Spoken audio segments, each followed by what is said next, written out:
Velocidad. Cuando hablamos de velocidad, nos referimos a todo movimiento realizado por un objeto o partícula, a través del espacio. Ya sea dicho movimiento lineal, circular, o acelerado. Que no es lo mismo que hablar de la rapidez, con la que se produce un suceso. De la misma forma que no sería igual, hablar de un suceso acaecido en un laboratorio de alguna universidad, que del mismo suceso acaecido en un laboratorio, situado en una nave, que se desplaza a 280.000 kilómetros por segundo, a través del espacio. Como es obvio. El movimiento es algo inherente al universo, a los objetos que éste contiene, y por supuesto, a sus partículas componentes. Y todo está relacionado. Puesto que el movimiento de sus partículas componentes, o lo que es igual, la frecuencia de las mismas, es sensible a los cambios de velocidad que un objeto pueda realizar, desplazándose a través del espacio. Dado que todo objeto contenido en el universo, posee cierta información espacio-temporal, que varía con la velocidad. Antes hablamos de los microsucesos que forman parte inseparable de un suceso. Donde habíamos descompuesto un suceso, en otros más pequeños. Pero si nos damos cuenta, dichos microsucesos pueden seguir descomponiéndose en otros microsucesos todavía más pequeños. De manera que siempre podríamos descomponer un microsuceso, en otros más pequeños. Y así sucesivamente, hasta llegar a los microsucesos más pequeños que se puedan producir en todo el universo. Es decir, las partículas elementales, que forman parte inseparable del suceso en su totalidad. Esto quiere decir, que la rapidez con la que se producen los cambios en un suceso, está directamente relacionada con la frecuencia de sus partículas elementales, y con la velocidad a la que se desplazan estas a través del espacio. De manera que si aceleramos una nave espacial hasta una velocidad cercana a la luz, la frecuencia de sus partículas elementales disminuiría. Y por tanto, la rapidez con la que se produciría un suceso en su interior, disminuiría igualmente.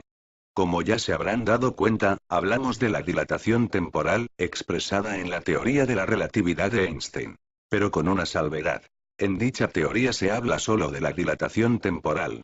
Y aquí, hablamos de la dilatación espacio-temporal. Algo que no solo afecta al estado temporal de un suceso, sino que también afecta a su volumen espacio-temporal. Ahora bien, ¿qué es esto del volumen espacio-temporal? Observemos con atención, la forma en que la velocidad influye sobre la frecuencia, de las partículas elementales, que forman parte de un suceso. Como puede verse, la velocidad afecta a la frecuencia de dichas partículas. Y a su vez, dicha frecuencia afecta a la rapidez con la que se produce un suceso. Ahora bien, la frecuencia de las partículas elementales, no solo afecta a la rapidez con la que se produce un suceso, sino que también afecta al espacio que ocupa dicho suceso en su totalidad. Dado que toda frecuencia, está asociada ineludiblemente, a un campo de fuerzas. Lo que quiere decir, que si por ejemplo, aumentamos la velocidad de una nave a través del espacio, no solo estaremos disminuyendo la frecuencia de sus partículas componentes, sino que también estaremos disminuyendo la fuerza que generan los respectivos campos de fuerza, generados por todas y cada una de las partículas elementales, que forman parte de dicha nave.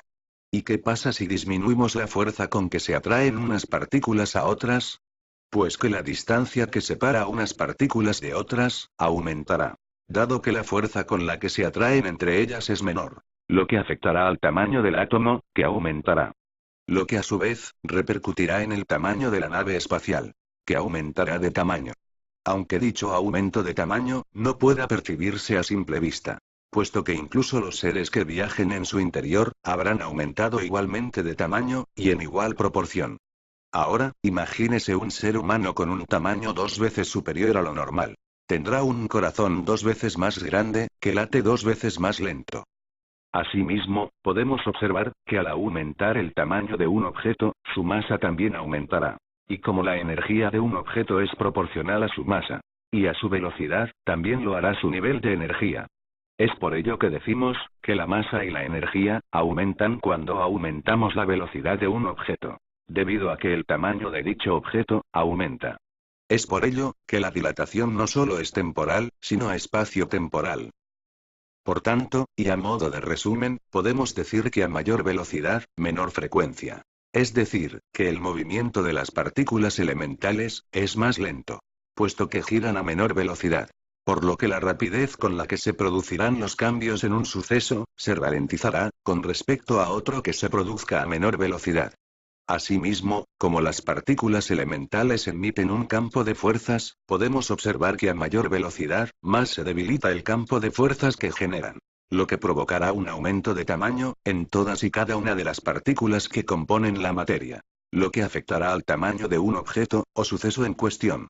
Que aumentará igualmente de tamaño. Al igual que su masa, y su energía. Y viceversa. Masa, e inercia. En un principio, la masa es la única cualidad fundamental, que es constante en todo momento y lugar. Dado que la masa cuantifica la cantidad de materia que contiene un cuerpo. Que es invariable. Aunque según la física más estricta, la masa se define como el coeficiente de inercia de un cuerpo.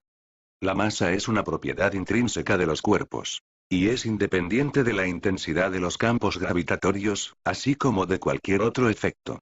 Asimismo, representa la inercia o resistencia de un cuerpo a la aceleración.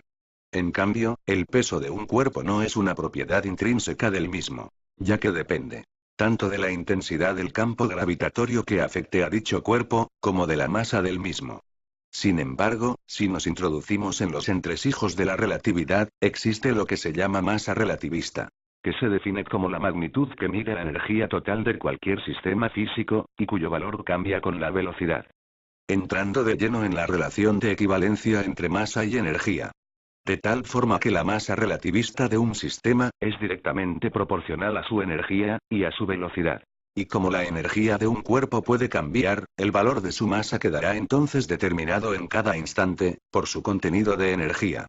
Por tanto, a mayor energía, mayor será su masa relativista. Aunque si la masa se define como el coeficiente de inercia de un cuerpo, deberíamos de empezar a preguntarnos, si la masa de un cuerpo es algo real. Algo que tiene existencia por sí mismo. Dado que la inercia no representa a la materia, sino que representa una fuerza. Puesto que si tomamos la definición de inercia como la resistencia que ofrece todo objeto a ser acelerado, podemos ver que dicha resistencia, la puede causar tanto un objeto, como una fuerza. Por lo tanto, lo más adecuado sería decir, que la masa es una condensación de fuerzas. O mejor dicho, la masa de un cuerpo, es la suma de los campos de fuerzas, generados por todos y cada uno de los objetos dinámicos, que contiene dicho cuerpo. Y quien dice masa, dice materia. Es decir, que la materia tampoco es algo que tenga un significado real. Algo que tenga consistencia por sí misma. Puesto que aunque la cantidad de materia de un cuerpo sea constante, y la masa no, las dos hacen referencia a lo mismo. A la cantidad de elementos que constituyen un objeto. Y estos elementos no son, sino condensaciones de fuerzas. Por tanto, haremos una distinción entre masa y masa relativista. De manera que la masa de un objeto, vendrá definida por la cantidad de elementos, que contenga dicho objeto. Por el contrario, la masa relativista, dependerá del contenido total de energía de dicho objeto. Que cambia con la velocidad. De manera que a mayor velocidad, mayor será su masa relativista. Y ya que hablamos del nivel de energía de un objeto, explicaremos la relación existente entre el nivel de energía, y la temperatura de un objeto. Como habrán podido observar, la frecuencia generada por los objetos dinámicos puede variar, ya sea por medio de la temperatura, o de la velocidad. De manera que cuando aumentamos la temperatura de un objeto, lo que estamos haciendo en realidad, es aumentar su nivel de energía. Ahora bien, ¿qué sucede cuando aumentamos la velocidad de un objeto?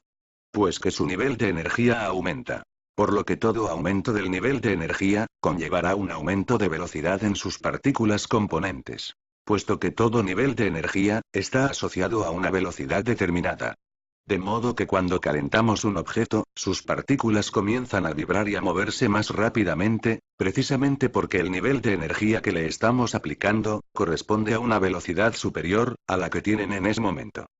Por otro lado, la masa de un objeto también puede aumentar, no ya por el efecto del aumento de velocidad de un objeto, sino por el simple aumento de los campos de fuerzas, que generan los objetos dinámicos, ya que dichos objetos, generan una frecuencia, con un campo de fuerzas asociado. Y dicho campo de fuerzas, aumenta cuando aumentamos su frecuencia, cuando aumentamos la intensidad de su campo de fuerzas, cuando disminuimos su temperatura, o cuando disminuimos su velocidad de traslación.